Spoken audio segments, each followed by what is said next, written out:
Look, we've been pretty busy building the company, I suppose. Look, it's not anything that's taken us a lot of time to get here other than as the company's evolved at a certain rate, it's made sense at this point to start an office here. We're 1 year into what's hopefully a very long journey, and it's been super successful in year one. We're charging into year two. We're past 200 people now.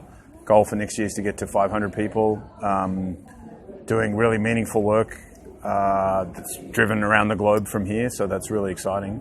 But look, we're 1 year in here. We've had customers here for well over a decade, and solution partners on the ground, so it's more around another R&D hub, building products from here alongside the 4 others we have around the world. We do have R&D in both Mountain View and San Francisco.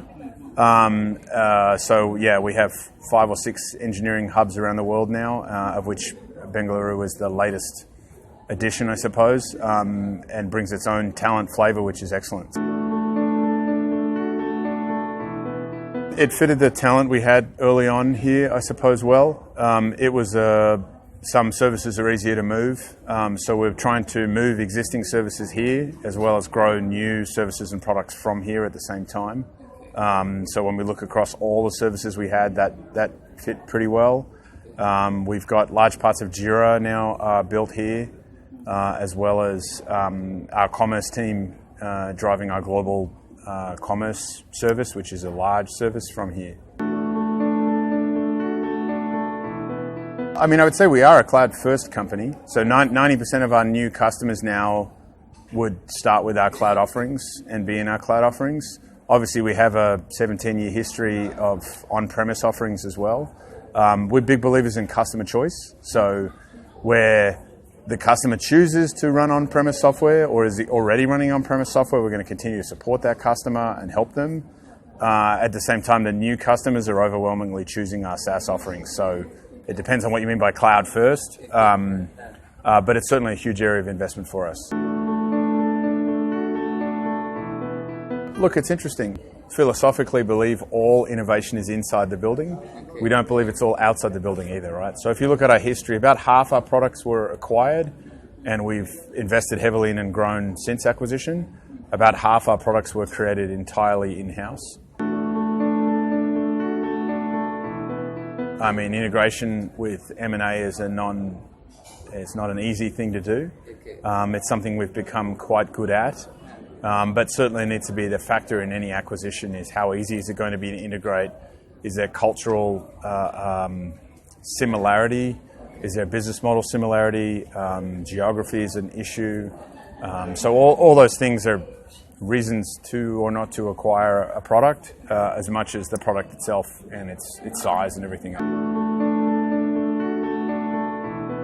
We have not historically looked at any Indian companies for acquisition. Never say never. It's always a possibility. Look, the Indian industry is amazing, obviously, right? So many great, both large technology companies now, homegrown, as well as, really vibrant startup ecosystem here. So, look, it's definitely a huge possibility. Sure. Look, customer privacy, both on a company level and on an individual level, is really important. Something that I think the whole industry has been working hard on the last few years, and certainly for us, the last 2 or 3 years, GDPR has been a big project across all our product family, but also in the platform itself to make sure that we can honour our legal commitments to users, but also protect privacy whilst at the same time honouring our customer commitments to companies, which is an interesting balance. Something we've been working really hard on. I think we're in a pretty good spot at the moment. I guess we don't really think about it that way. We want to make sure that we always have revenue coming from new products. So we're always kind of thinking about, are we refreshing the revenue base with new products?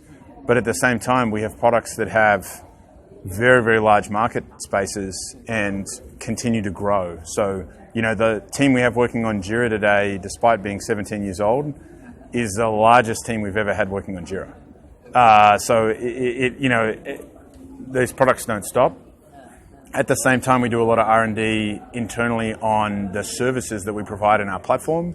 as our SaaS offerings get bigger and bigger, and as you mentioned, integration with M&A, we're building out more of a central platform that everything can build off of, which is a huge focus of R&D at the moment, as well as our business model. So people often forget when our business is to have applications bought off the internet, people turning up, buying for one team and moving forward.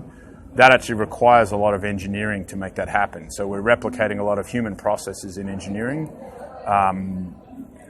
much as Amazon might do, for example, with buying something on Amazon, right? If you went into a store, you might talk to a salesperson and they'd say, oh, you're looking for a shirt, they'd help you find it. Amazon has to do that with technology. We're very similar in our business model. So some of our R&D goes into that. It's not necessarily about moonshots, it's about customers, right? So again, how do we stay relevant? We have to make sure we're solving customer problems. We have to make sure we're utilizing the latest technology to be able to deliver stuff at the most affordable cost, ultimately, right? And at the same time, solve customer problems, right? And that usually means staying close to customers, which is a challenge as you grow. It's a big focus of ours to continue to listen to customers, to talk to customers, to spend time with customers, to determine what both new problems they have that we can solve, but ways we can better solve existing problems. And we've always believed if you have happy customers at the end of the day, and you have an ear to the ground for technological disruption, that you'll be in a successful spot.